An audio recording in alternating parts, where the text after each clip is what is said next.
Hey, what's going on, everybody? Welcome to the Corcoran Entertainment Show. I am your host, Frankie Corcoran. How's everybody doing? Happy Thursday before Good Friday.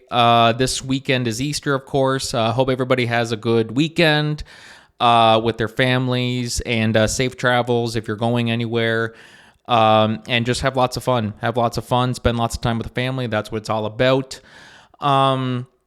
Before we start the show today, I just want to do a quick little, I'm not even sure if you call it advisory, whatever you want to call it.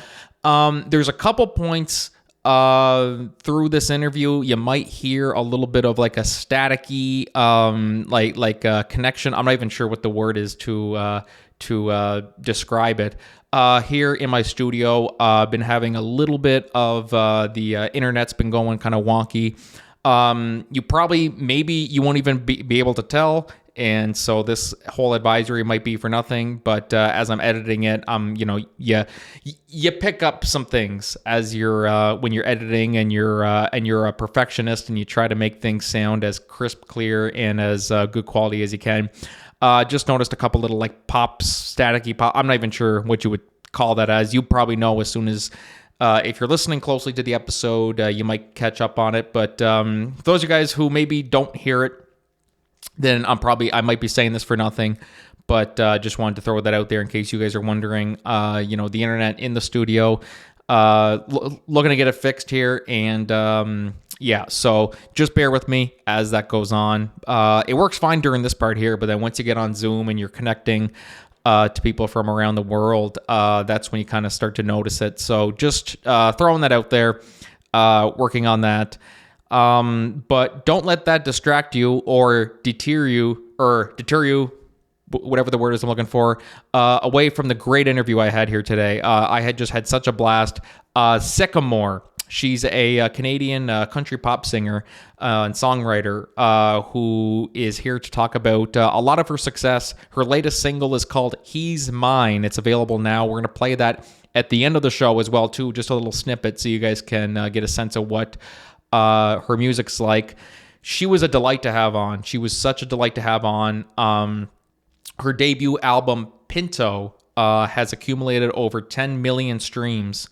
And she was first discovered in 2017 by Rhett Akins, which is amazing, one of the best. And so be sure to go check out. We're going to put the link in the episode description to her website. You can keep up to date with all of her projects and everything. Be sure to go download her music as well, too. We talk about a lot of different things. So without further ado, guys, just sit back, relax, and enjoy the podcast today.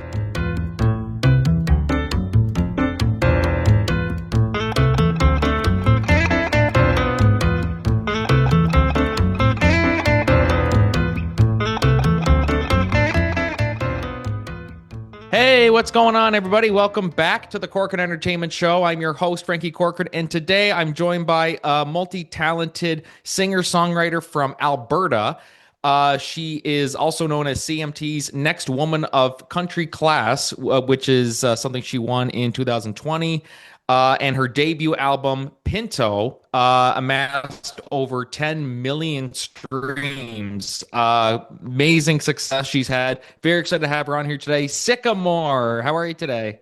I'm doing well. How are you? I'm doing good. It's the weekend, thankfully, at the time that we're recording this anyway. You guys are all listening to this on Tuesday.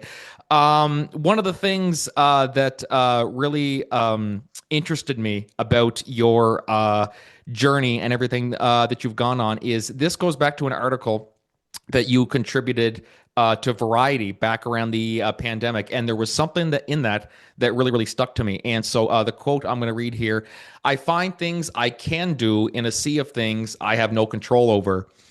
And a quote like that really stuck with me because that's kind of how a lot of my creative endeavors started through COVID. And it was like, I just got to make the most out of what of the cards that I've been dealt with. Can you kind of take me back a little bit to around that time, during COVID when things were shut down? We kind of just had to, it was very, very scary. It's a time that, a lot of people don't like to talk about it again, but it's very, very crucial in a lot of people's journey. So how important was it in your journey as an artist?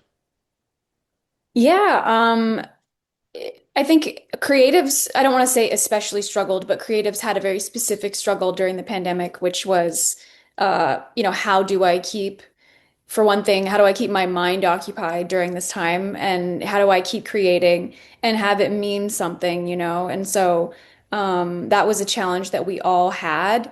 And I was no exception. And I think that was sort of just like a coping way of dealing with it for me. It was just, if I can't, at the time I had just released an EP and I was sort of priming to go out and promote it and kind of talk to people about it and get ready to share it. And I kind of really had to pivot and end up kind of sharing it and expressing in a different way, which was, from home online. And then beyond that, it was, how else can I be creative? Obviously everybody who is a songwriter switched to formats like Zoom. And I think I also kind of had to get forced to go into other creative pursuits. Like I started cooking a lot during the pandemic, and people feel the way they feel about cooking, but for me, it is in a way kind of another artistic expression. And so it's sort of interesting to see who we are on the other side of it and what we've taken out of COVID and how it's sort of influenced our artistry and our appreciation for being able to go to live shows and see each other in person. And I think it's just sort of forced us all to look at everything through maybe a more compassionate or a more grateful eye. So it's definitely given me some perspective for sure. Oh, definitely. Like that's why as soon as I saw that quote, I said that's something that I relate to far too much. Trying to figure out, okay, how do I still do what I love to do in a world where I can't see anybody in person? And so we really just kind of had to adjust to that. And do you think because it's for some people who have gone through similar things that you and I have, in the weirdest way, it's almost like COVID was the best thing that ever happened to me, in the strangest way possible. Are there some things that coming out of it that you're like, in the weirdest way, I'm glad it happened because it made me see this or it made me see that? Is there one thing in particular that really, really stood out that you're like, had it not been for the pandemic, I probably wouldn't have had this, I probably wouldn't have had that? Is there anything that comes to mind? Yeah, I think probably, if nothing else, just a different frame of mind and a different perspective on just things that you definitely took for granted. I recall always the first kind of 3 weeks of the first big lockdown, just this sort of innate kind of frustration because, you're still reminding yourself all the time that you can't just go out and do things. And so you feel this wave of boredom come over you and you think, oh, I think I need to just go out for dinner tonight, or I need to go see a movie. Like just these sort of really natural outlets that we just naturally gravitated towards. And suddenly you're having to kind of wake yourself back up. And in the first couple weeks of the pandemic, it was like that for all of us, right? Like we were kind of like, oh, right, we can't do that. And then kind of responding to it with this just real frustration. And I carry that with me now. And I kind of, every time I get to walk into a store without wearing a mask or something like that, I take a second to really appreciate it. And yeah, and even just getting to be around people you love, getting to go to gatherings, go to concerts, like things where like core memories that you form with your friends, those things I think just mean so much more to me now. And I don't ever because I think even right before everything started shutting down, I remember during COVID, I wasn't convinced that it was going to be a whole full-blown thing until the NBA stopped its season. And I thought, okay, this might be the start of the snowball. Because up to that point, people your age and my age have never lived through anything like this. And so you wonder, how much does it take for society to actually grind to a halt? And we saw it. And so now knowing that, you just can never take for granted any day where it's just an ordinary day and you get to go see as many people as you want. You don't have to think about uh, restrictions and things like that. I definitely carry that memory and just that gratitude all the time now. Yeah, exactly. Especially since we just kind of passed like the 6 year anniversary of it, which it's like the fact that Right. I'm even saying that, I don't like saying that, but it's true. Right. It's been 6 years. But yeah, there's some parts of that where like I had the flu a few weeks back and I had to go to a family gathering and I'm like I'm just gonna wear a mask, and so I put the mask on and then afterwards I just said, oh God, like this, it took me right back, and I said, talking with a mask and glasses on, you're fogging up all the time. I just said, thankfully, those days are behind us now, and but Yeah. that was yeah, that was truly something that really really stuck out to me, like throughout your journey, which is just making the best of a shitty situation. And certainly Yeah. you certainly made the best of it for sure. I mean, going through all of your successes and everything too. Um, Take me back a little bit to when you started. So you started doing music and things like that before COVID, of course, correct? Yeah, I have always been a person who's interested in music, and I went to university in Alberta, in Calgary. And kind of in like my second year of university, I really kind of caught the bug. I had a friend, a really good friend, who I started writing songs with, and then we formed a band, and we just started playing in bars and wherever we could play, really. And it really didn't take long, even in that setting, for me to just be like, oh, I think I actually love this. And then it was a matter of, you know, there's no one in my family or no one that I was close to at the time who I could sort of consult on, like, what are my next steps? How do I go from making this an aspiration to a profession? And so once I sort of understood that this isn't going away, this isn't a phase, I need to start doing my own research and networking and consulting and just trying to figure out how to make a living. And so I actually finished my college degree.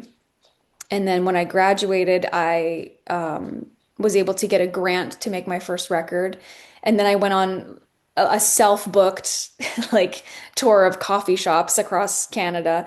And there was about 4-ish years between graduating college and then moving to Nashville. And so I was part of an artist development program that the CCMA, I think now it's called it's in conjunction with Sirius XM. It's called Top of the Country, but it used to be called the CCMA Discovery Program, and I was part of that. And a perk of being in that program was they flew you out to the CCMAs. And so I got to go to the CCMAs, and Thomas Rhett performed, and I hadn't known much about him prior to that, but he really impressed me. And so after the fact, I went on what was Twitter at the time, and I followed his Twitter account, and Twitter was like, here's some more people related to Thomas Rhett that you might want to follow. And one of those people was a man named Rhett Akins, who I didn't know at the time, but is Thomas Rhett's father and is a very prolific songwriter. And within a few hours, I saw that Rhett Akins had followed me back. We were mutuals. And I had an inbox message from Rhett Akins. And it said, I went to your YouTube channel. I listened to some of your stuff. I'm a fan and I'd really love to help you somehow if I could. And so we started chatting. I didn't think it was real at first. I thought I was being like catfished by someone. And I got my management involved and kind of had them check it out. And it was all real. And within a month or two, I was in his house in Nashville and we were talking about next steps and just what my goals were. And did I want to move to Nashville and all this? And so then from there, I just started taking trips to Nashville through the course of that whole year. And then kind of at the end of the year, Rhett told me that he was starting a publishing company and he was really interested in signing me. And so then that gave me a really clear point of entry into the Nashville world of songwriting. And it helped sort of clear the hurdle of immigration and, getting a work visa and all that, being from Canada, moving to the US. So it all, I feel really lucky. Not everybody's story works out that way, but mine ended up, I knew that I wanted to go to Nashville, but I didn't quite know how I was going to cross that bridge. And then it appeared to me very plainly. And so at the end of 2017, I moved to Nashville and became a professional songwriter. And so it's kind of an interesting story of just like one dot connected to the next and got me where I am. But yeah, it's been a crazy ride. But Twitter is the goat at the end of the day because if you had you not Yeah. followed Thomas Rhett. You know what I mean? That's Exactly. so Mhm. that's actually wild too. Like, and it's so funny, like as you mentioned, getting that DM on Twitter, and you're like, is this real? Is this not? Like, that's probably the worst of it, especially kind of like, when we're young, we're starting out, we're just eager to get our foot in the door. And then when somebody sends you that, you just immediately go, yep, oh, so and so messaged me. Like, I don't know, Tom Cruise is his Instagram just shot me a message, and oh my God, Tom Cruise wants to work with me. And then it's just some fat guy in his basement just sitting there, like. Yeah, I did have to have a few moments. Like I remember when I got the DM and I read it, and I remember asking myself, it can't be this easy, right? Like there's got to be a catch, and maybe that's just me being pessimistic, but you know, in those situations where it's online and it all kind of happens really quickly, you're just waiting for the other shoe to drop. But thankfully, I was just kind of guided through it, and somehow it all ended up being legit. And it was my vehicle to get to the place I was trying to get. And I just had no idea how I was going to get there, but I just kept kind of showing up and taking every opportunity in front of me. So I guess joining the discovery program or being maybe selected for the discovery program led to my being in Nashville, basically. So and, sorry if you and can to hear do it my full time. Oh, what's that? there's a cat meowing. I hope it's not bleeding into Oh, the audio. no, it's all right. I did hear some clicking in the background, but it Oh was yeah, all. that was her. But yeah, it's you never know how that's the thing about being a musician and what's so interesting. And it can be scary if you look at it a certain way, or it can be really exciting if you look at it a different way. Is there's no rules, there is no XYZ and then you become a full-time musician. There's probably infinite number of ways you can figure out how to do it. And so I think at the outset it was a little daunting for me to be, especially like I said before, I didn't know anybody personally who was able to do it. I grew up in like a small town in Western Canada and it seemed like going to the moon, but if you just keep showing up, I feel like, and making connection after connection, somehow they all sort of work out and work in tandem with each other to advance. They inform the next step, right? And so I feel like it is sort of a combination of a little bit of luck, probably, and that, but also just showing up where you're invited to be in a way. So, yeah. Well, I mean, it's showing up is a big thing too, because let's say you have two musicians, they're both kind of on the same scale in terms of fame. Maybe like they're just recognized in their hometown, and nowhere else. But let's say one of them keeps on grinding and grinding, and they're coming, doing show after show after show. One of them just gets kind of tired. They just do it here and there, and they kind of fall behind on it. And then the one who's been grinding their ass off and working and doing the gigs and stuff, they get recognized because they're still putting their name out there. And that's so record labels and producers and things like that will look at that and go, okay, do we want to trust someone who's been doing it consistently? Or do we want to go with somebody who's been doing it once every month or 2 months type thing? Like it, as just keep doing it consistently. Someone's going to notice. They're going to go back and kind of review everything that you've done and be like, holy crap, like, we got someone here, he's got true potential, they're talented, like that's kind of how it all works out. And taking risks is a big thing in this industry for sure too. Was that something, were you always eager to take big risks? Like, is that something that was always something that you did in life? Or did it kind of just come about when you decided that you wanted to pursue music and just said, this is what I'm doing, screw it, let's just try it and see what happens? I think I started when I was young enough. I think this is a blessing in a way. I don't think I understood some of the risks I was taking, and so they didn't seem as daunting. Like, because the truth is, I really am just I really just love to write and play. And so that was definitely an aspect of it where I was just sort of searching all the time for my next opportunity to play. And so I think it was nice in a way that I was young enough and hungry enough that I didn't think in a lot of big picture uh, scenarios. I was kind of just living very presently, and I knew what my ultimate end goal was, but I kind of tried not to think about it too much.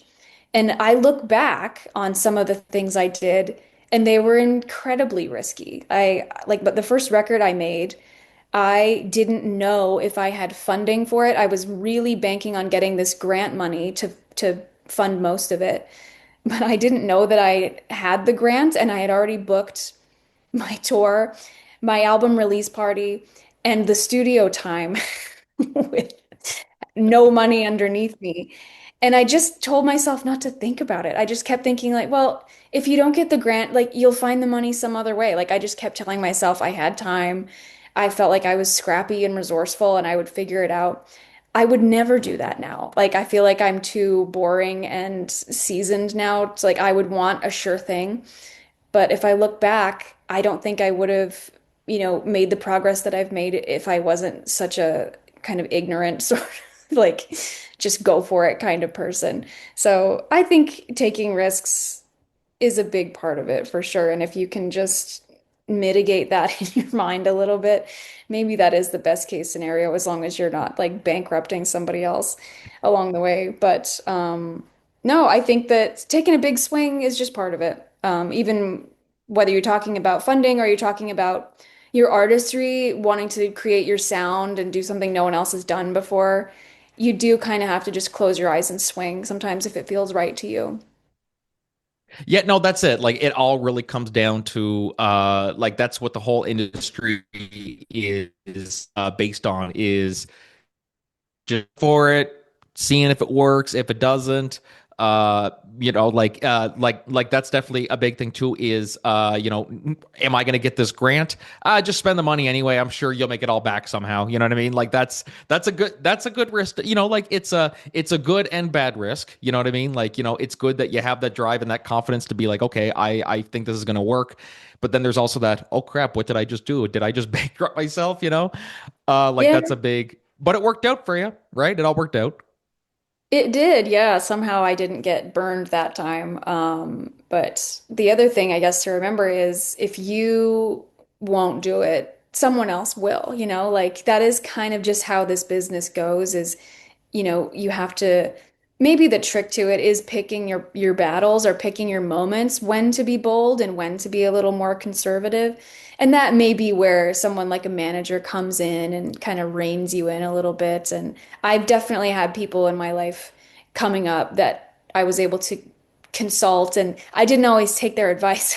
But they were always there to be a sounding board and just someone to kind of bring me back down to reality a time or two. But I really do think that sort of unjaded, just not even thinking about failing attitude. I do think that that's important when you're starting out. I think it changes, the longer you're in a business, but I do think that sort of that mentality is a big part of early success. Is just kind of having tunnel vision, having your eyes on the prize, and being a little bit unrealistic. I think it can sometimes really pay off. I don't want to say it always pays off, but I think it is part of that secret sauce. Yes, definitely. But then there's also there's I feel like there's two different kinds of being overconfident and taking risks and being unrealistic is if someone also gets too cocky or too arrogant. One of the big stories that I always think back to is Leonardo DiCaprio when he started. I guess he went into audition for Titanic and he told James Cameron, he goes, "Yeah, actually, I don't audition. He's like I just don't do that." And James Cameron's just like, "Okay, there's the door. See you later." Like just yeah, I don't Yeah. care who you are. I don't care what you you can't have that attitude about it. You know what I mean? So Yep. everybody, they might start off a little cocky for their own good, but it's a matter of how you are able to find that balance of okay, I'm confident, I Yeah. I I know I'm good and everything, Now I just need to make sure that, because also the thing is too, you want to be someone people like working with too, is a big thing. Yeah. Especially word gets out, like, oh, that Sykamore, oh my God, she's, I can't stand working Yeah. with her. You know what I mean? Like, thankfully, you haven't had any of that, I'm sure, I but, hope not, no. there's people, like word gets out. Oh, what's that? Oh, I just said I hope not. Not as Oh, far what's as I that? know. As far as I know. But and that's the thing, like it's word gets out, especially in this type of industry where everyone's connected in some way. One phone call could change everything. You know what I mean? How important is it for you to, also, now that you're established, you've got a lot of amazing things going for you, which it's fantastic to see, and first off, congratulations on all that success. You certainly earned it. Thank you. And it's what do you kind of look for in a team, like whenever you're, like you want to be surrounded by the best of the best? Like, what are some of kind of like the key qualities in, like your management team and PR team that you really look for?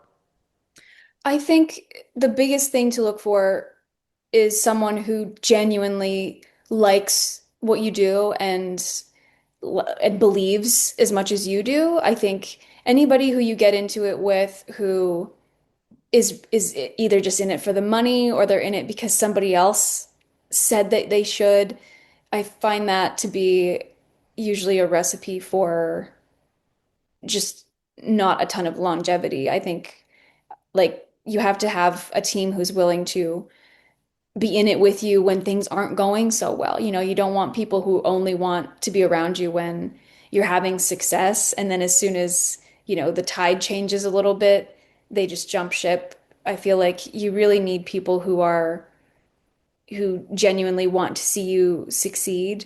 And you all have to have the same end goal in mind. I think that's another big piece of it is before you, and this is kind of me giving advice, I guess, to anybody listening, is, you don't want to beg somebody, you don't want to have to convince somebody to work with you. You want them to to be familiar with you and to say, I get it, I'm totally on board. Let's talk strategy, let's talk end game.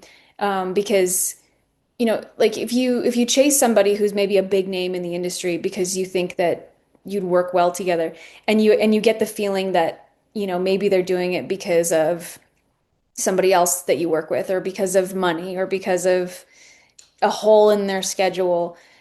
I just think that's not going to end well. I think you really need people who, like, even if they are a big wig in the industry, I would rather have someone who doesn't have a name yet on my team who truly believes in me than someone who's already established a name for themselves, who's kind of just giving you a pity invite or whatever.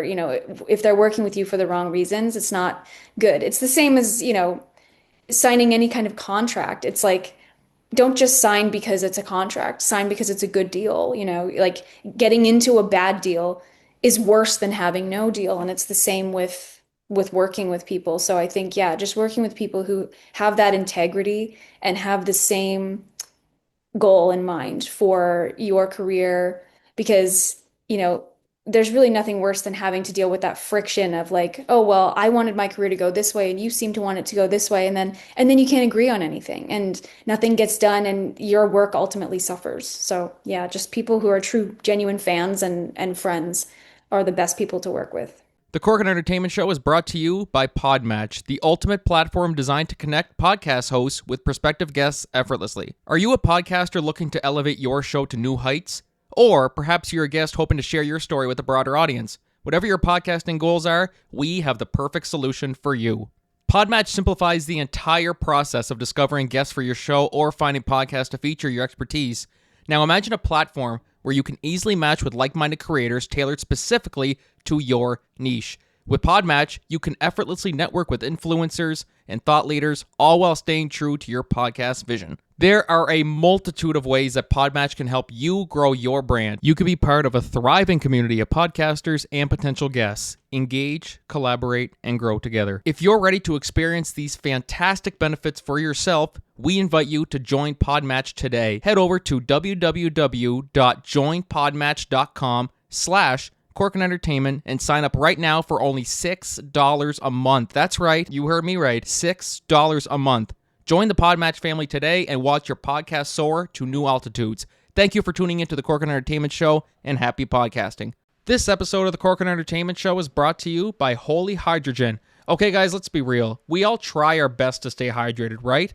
But not all water is created equal. That's where Holy Hydrogen comes in.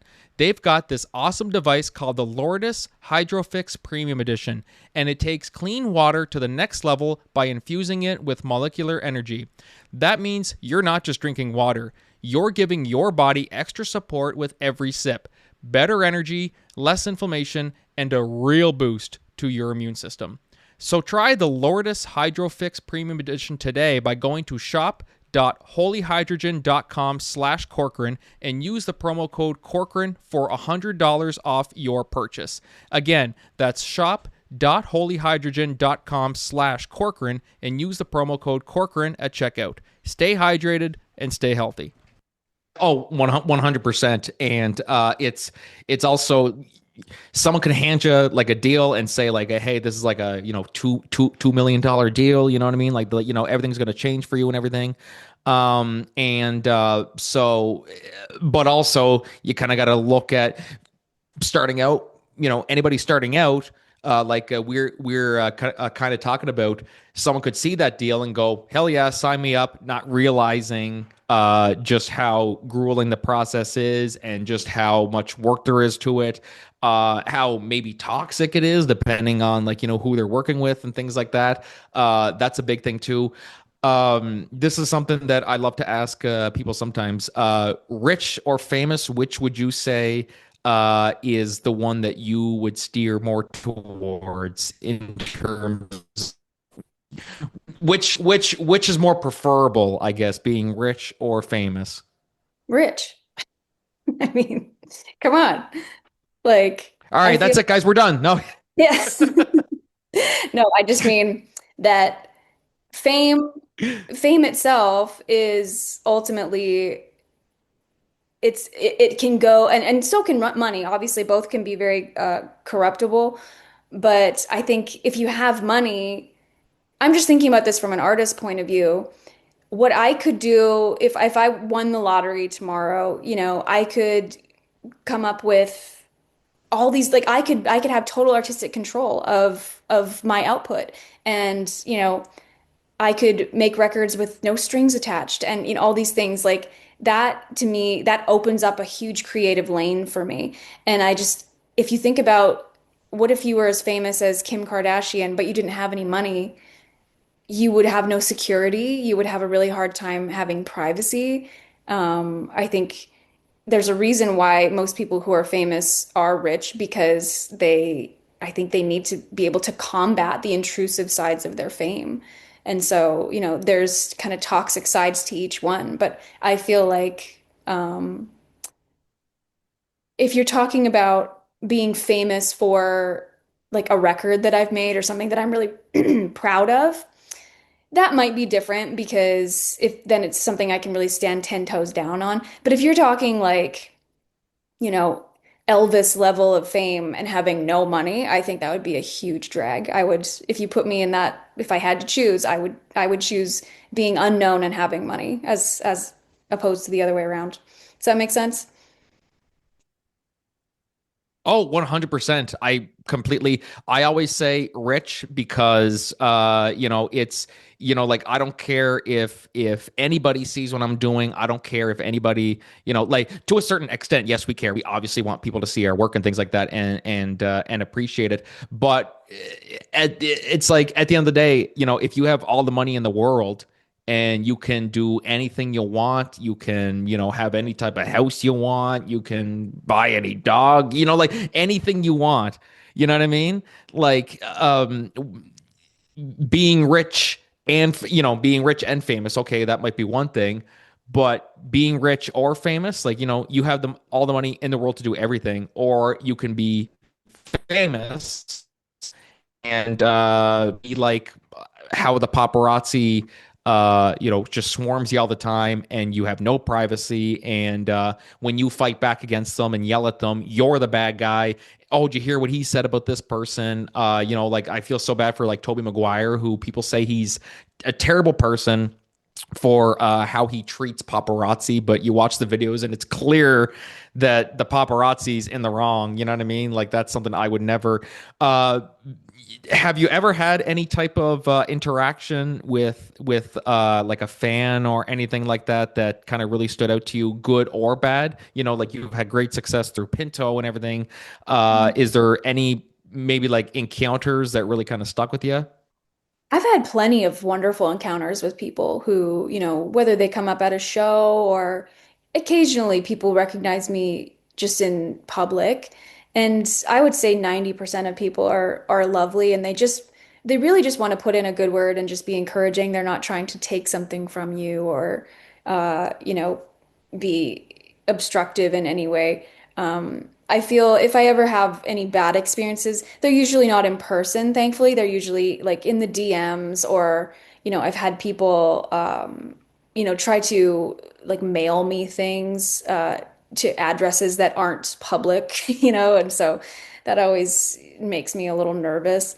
But even in those situations, I feel like people, for the most part, they always mean well. It's just a matter of sometimes the boundary isn't very clear, or from where they're standing, it doesn't seem like maybe they're being a little intrusive, but from where I'm standing, they are. And so I think for the most part, I've been really lucky. I feel like I've had the majority of my encounters have always been pretty great. No, and that's good. Like you want, and it's, one of the things that I always, that always kind of rubs me the wrong way is when I see some celebrities who kind of take that for granted. Like they really really take for granted. Okay, you have a lot of bad encounters with fans, paparazzi, but you also have some good ones, and you don't want to let that rub off on, you know, don't let any of the bad experiences outweigh the good. You know what I mean? Like that's one thing. Not all paparazzi are bad, or maybe not all fans are bad. I should say paparazzis kind of they have their I mean, moments.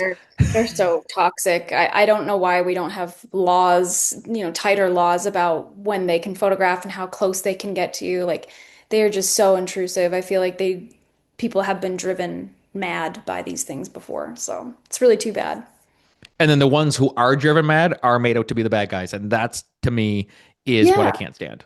Unreal. No, that's so unfair. It's crazy. I hope someday they come up with some kind of legislation that I don't know if you can completely outlaw something like that, but it's just like, have you ever seen the British tabloid stuff? Like, I feel like in England it's, if you ever watch the Amy Winehouse documentary or anything, they're just so relentless with those people. And I don't even know, it just always seems to be so much worse over there for some reason, which is really saying something because it's bad in the US too.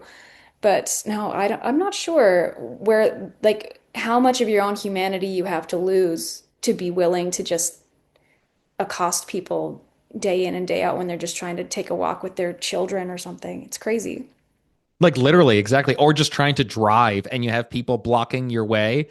And Yes. then like the one of Toby Maguire that always stands out to me is when he gets out of the car, he opens the door and hits the guy's camera and screams, "Get out of my way, blah blah blah." The guy's like, "What's his problem?" It's like, Yeah. You know what really, the problem is. dude? I know. I just that always drives me nuts. But so I mean, it's being famous, yes, has its perks, but ultimately being rich, as we were discussing, is probably the way to go. Most people I ask say rich, but it's always interesting to hear if somebody has it. I don't think I've asked one person that question on this podcast or in general that haven't said famous. I think everyone always says rich is the way to go. Have you had people who say famous? Have you ever heard someone say that before? Or Not that I don't know that I've ever asked anyone outright, but I think anyone who would say it, who would say famous, probably doesn't have a full understanding of what it takes from you. And I'm not speaking from a ton of experience, but just being in Nashville, being around some people who who are pretty widely known, it affects their entire life. It affects their family members.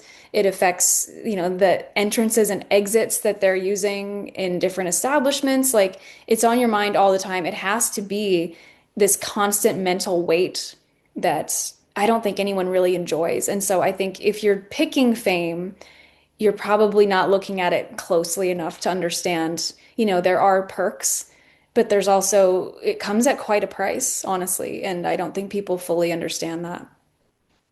No, absolutely. And that's that's the true, like it's one thing, like when we're kids and we're saying I want to be famous. We're kids then. We don't really understand. You know what I mean? Our kids nowadays just want to be, they say they want to be YouTubers. It's like their favorite thing to say. Oh dear. I think I said that at one point. I'm like, oh, well, like I think there was one point I was comparing like how much you make as a, I don't know, like as a carpenter versus how much you make as a Twitch streamer. It's like Yeah, as a it's kid, I'm like, it's obvious I can get paid to play games, but and then you just kind of got to be realistic about it, unfortunately. Amazing success that you've truly had. And I also want to be sure to highlight your song, He's Mine. It's a really, Mhm. really good one. Be sure to go check that out, guys. What can you tell us a little bit about the making and behind the scenes of that song? It's one that, as it was kind of described online, it's something that's not really talked to as much. Like there are fathers giving the daughters away at weddings, but in this case, it's mothers giving their sons away, which is a big thing. What kind of went into the making of the song? Yeah, I was at a wedding, a family member's wedding, years and years ago, and it was the first wedding I was really in on for the behind the scenes action and the planning. And it occurred to me at this wedding when they're picking the dance songs for the mother-son dance, the father-daughter dance. I'm like, I don't really, there's a handful or more of father-daughter dances, right? But there's not a lot of songs that are specifically written for the mother-son moment. And so that was one thing. And then I wrote the song and started playing it in my live show. And another aspect kind of started to unfold where these women would come up to me at the show after and they would kind of say, thank you for writing that. Like I have a 5-year-old son and I'm already, dreading the day that he grows up and moves away. And so now the song's over 10 years old. I've played it in my live show forever. And now I almost feel like it's taken on kind of a new meaning. It's just something for all moms, but in particular, you know, women kind of my age who it hasn't happened for them quite yet.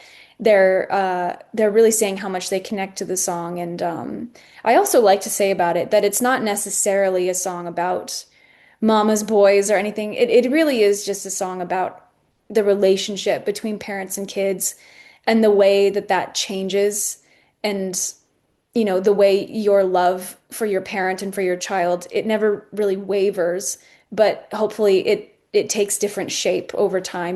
There's a time when you need your parents for everything and then you grow up and you don't need them for as much, but you still need them for really important things. And just it's a song for parents that just really want the best for their kids as they grow up and move on into the world. And so that's kind of where it came from. And it's a song that gets a huge response whenever I play it. And so I've really been chomping at the bit to try to put it out. So we put it out in summer of last year, and now we're taking it to radio and hoping to just give it another wave of exposure and just getting people in touch with it and familiar with it. So yeah. It is true, and that's you said it beautifully, which is that we always need our parents, and then as we grow up, we don't need them per se. Like we're able to do things on our own, but then there's times I still feel like it. Some days where I'm like, okay, I'm feeling good about, and then I start to do it, and I'm like, I gotta call my dad. I gotta call my mom about this. Like it's something that everybody will feel no matter what they do. I've people 50s and their dad around and they still call their dad to do a lot of stuff for them. It's like that's just no matter how old you are, parents are always or kids will always need their parents no matter what the Yeah, circumstance is and vice versa. And the song's so beautiful too. It really is. thank you. So guys, be sure to go check that out. We could even play a little snippet of it at the end of the episode as well too. Just a tiny snippet, guys, not much, just enough for you guys to get a rough idea and go download the song wherever you get your music, Spotify, Apple, all that stuff. Sycamore, this has been truly fantastic. It really has. As I said, congratulations on all of the success that you've found throughout the years. What can you tell us about any upcoming projects or tour dates or things like that? I am writing right now. I'm writing for a new project. I'm not totally sure when it will be out, but that's kind of in the forefront of my mind right now. And this summer, I have a few tour dates coming together. There's a little run that's going to be happening through Ontario. I'm not totally at liberty to say what all those things are going to be just yet, but yeah, I'm going to be showing up a few places this summer and just writing for the next record. So it's going to be a good year. Perfect. Awesome. Awesome. So we'll be looking for that for sure. Where could people find you on social media and all that? Anywhere really. I think I just like to tell people when they spell Sycamore, spell it with a K, Sykamore. And I'm, mostly on Instagram, but you can find me on TikTok and other places as well. Perfect, perfect. So be sure to go follow her, guys, and also be sure to download some of her music as well too, which we'll play a little snippet of it for you here.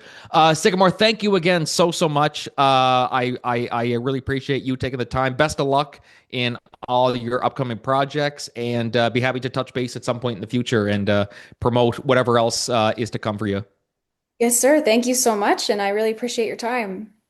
Yes, anytime, anytime. Guys, thank you all for listening to the Corkin Entertainment Show today. We'll see you guys in the next episode, but until then, this is Frankie and signing off. Have a great one. So please look after my baby for me. She said time would fly, and boy, you know it did.